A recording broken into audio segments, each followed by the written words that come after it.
একজন বাবার বয়সী মুরব্বী মানুষ নিচে বসে খাইতেছে তুই বেড়া এখানে পায়ের উপর পা তুলে জমিদারের মতো করতেছ।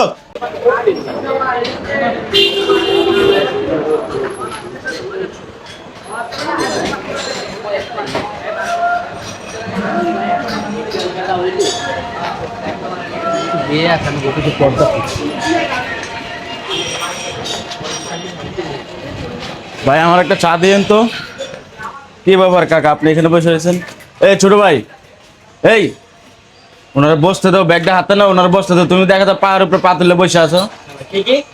ওনারা বসতে দাও, মুরব্বী মানুষ একদম নিচে বসে খাইতেছে, বসতে দাও, ব্যাগটা তুলো।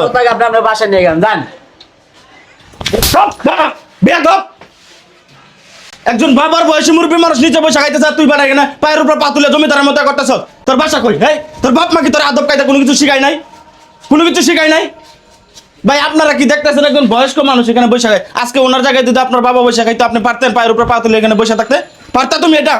হ্যাঁ, তোমরা এখন তরুণ বয়স, তোমার এই দেশ গড়ার দায়িত্ব তোমাদের, আর তোমরা কি করতেছো? দেশটার অধপতনে নিয়ে যাইতেছো না? ন্যূনতম সম্মান তোমরা আজকে মুরব্বী মানুষের করো না। রাস্তাঘাটে কোনো আগে আগে আমরা সালাম কালাম দিতাম মুরব্বীদেরকে, রাস্তাঘাটে দেখা হলে সালাম দিতাম যে ভালো আছেন কিনা জিজ্ঞাসা করতাম। আর তোমার বাবার বয়সে একজন লোক তুমি বসে রয়েছে, ভাই আপনি এটা এই বিষয়টা দেখেন না? আপনার চোখের সামনে এটা করতেছে না?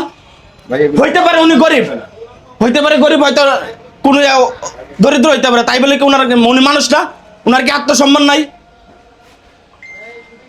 এইভাবে যদি চলে তাহলে দেশটা কোন পর্যায়ে যাবে তোমরা চিন্তা করে দেখছো? হ্যাঁ, দেশ গড়ার কারিগর তোমরা, আর তোমরাই দেশ ধ্বংস করে দিতেছ। অন্যায় অপরাধ সবকিছু তোমরা করতেছো সব জায়গায়। আর আপনি তো একজন বয়স্ক মানুষ, আপনি দেখতেছেন বিষয়টা, দেখবেন না? আর সবচেয়ে বড় দোষ হয়েছে আমাদের গার্জিয়ানরা, তারা মানে সন্তানরা কি করতেছে, কই যাইতেছে না যাইতেছে কোনো কিছু দেখে না। অন্যায় করতেছে, অপরাধ করতেছে, কেউ বাধা বিস্তু করে না, সবাই শুধু ইয়ে করে যায়। আপনি এখানে আসেন, বসেন।